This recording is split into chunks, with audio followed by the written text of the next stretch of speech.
Praise the Lord. प्रभु के नाम की स्तुति हो। आज हम पढ़ेंगे विलाप गीत दूसरा अध्याय। यहोवा ने सिय्योन की पुत्री को किस प्रकार अपने कोप के बादलों से ढाँप दिया है। उसने इस्राएल की शोभा को आकाश से धरती पर पटक दिया और कोप के दिन अपने पाँवों की चौकी को स्मरण नहीं किया। यहोवा ने याकूब की सब बस्तियों को निठुरता से नष्ट किया है। उसने रोष में आकर यहूदा की पुत्री की दृढ़ गढ़ों को ढाकर मिट्टी में मिला दिया है। उसने हाकिमों समेत राज्य को अपवित्र ठहराया है। उसने क्रोध में आकर इस्राएल के सींग को जड़ से काट डाला है।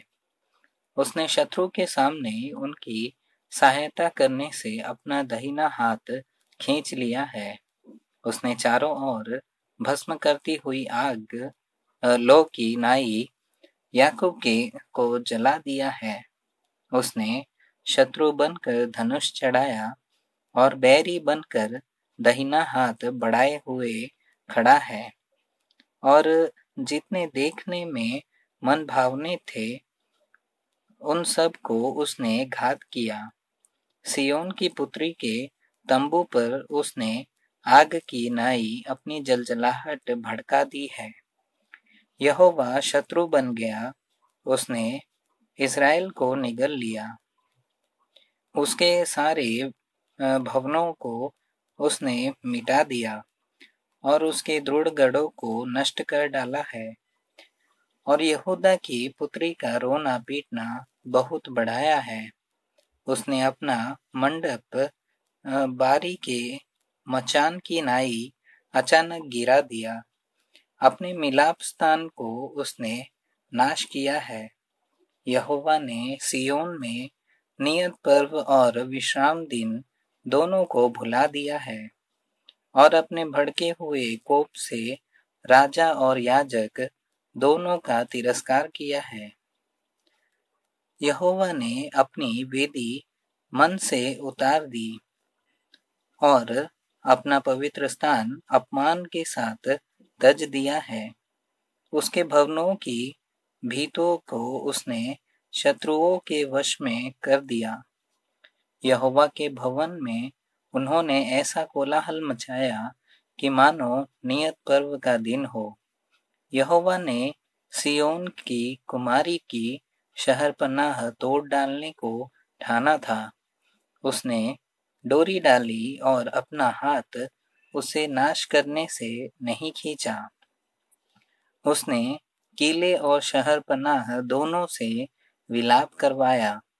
वे दोनों एक साथ गिराए गए हैं। उसके फाटक भूमि में धंस गए हैं। उनके बैंडों को उसने तोड़कर नाश किया। उसके राजा और हाकिम अन्य जातियों में रहने के कारण व्यवस्था रहित हो गए हैं और उसके भविष्यवक्ता यहोवा से दर्शन नहीं पाते हैं। सिय्योन की पुत्री के पुरनिये भूमि पर चुपचाप बैठे हैं।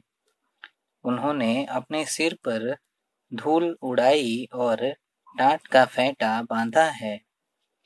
यरूशलेम की कुमारियों ने अपना अपना सिर भूमि तक झुकाया है। मेरी आंखें आंसू बहाते बहाते रह गई है। मेरी अंतड़ियाँ ऐंठी जाती है। मेरे लोगों की पुत्री के विनाश के कारण मेरा कलेजा कट गया है। क्योंकि बच्चे वरन दूध पिए हुए बच्चे भी नगर के चौकों में मूर्छित होते हैं। वे अपनी अपनी माता से रोकर कहते हैं, अन्न और दाखमधु कहाँ है।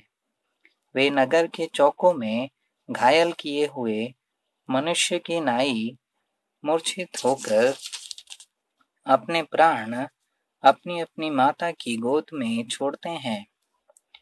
हे यरूशलेम की पुत्री, मैं तुझसे क्या कहूँ? मैं तेरी उपमा किससे दूँ? है सिय्योन की कुमारी कन्या, मैं कौन सी वस्तु तेरे समान ठहराकर तुझे शांति दूं, क्योंकि तेरा दुख समुद्र सा अपार है, तुझे कौन चंगा कर सकता है। तेरे भविष्यवक्ताओं ने दर्शन का दावा करके तुझसे व्यर्थ और मूर्खता की बातें कही हैं। उन्होंने तेरा अधर्म प्रकट नहीं किया, नहीं तो तेरी बंधुआई न होने पाती, परंतु उन्होंने तुझे व्यर्थ के और झूठे वचन बताए, जो तेरे लिए देश से निकाल दिए जाने का कारण हुए। सब बटोही तुझ पर ताली बजाते हैं, वे यरूशलेम की पुत्री पर यह कहकर ताली बजाते और सिर हिलाते हैं, क्या यह वही नगरी है जिसे परम सुंदरी और सारी पृथ्वी के हर्ष का कारण कहते थे। तेरे सब शत्रुओं ने तुझ पर मोह पसारा है, वे ताली बजाते और दांत पीसते हैं, वे कहते हैं हम उसे निगल गए हैं। जिस दिन की बाट हम जोते थे वह यही है, वह हमको मिल गया, हम उसको देख चुके हैं।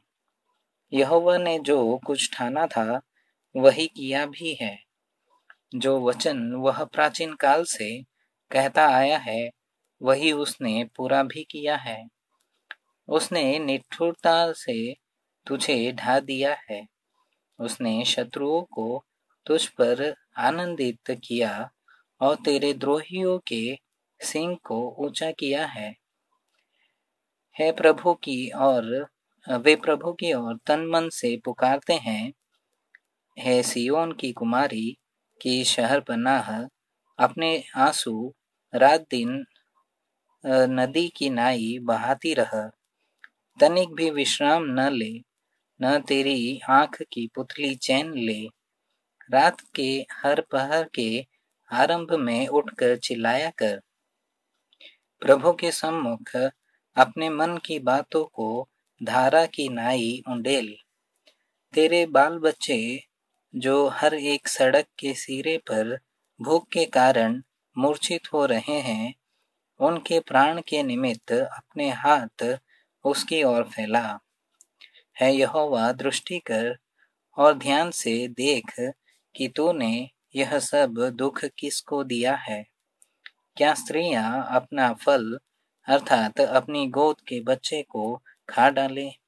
है प्रभु, क्या याजक और भविष्यवक्ता तेरे पवित्र स्थान में घात किए जाए। सड़कों में लड़के और बूढ़े दोनों भूमि पर पड़े हैं। मेरी कुमारियां और जवान लोग तलवार से गिर गए हैं। तूने कोप करने के दिन उन्हें घात किया, तूने निठुरता के साथ उनका वध किया है।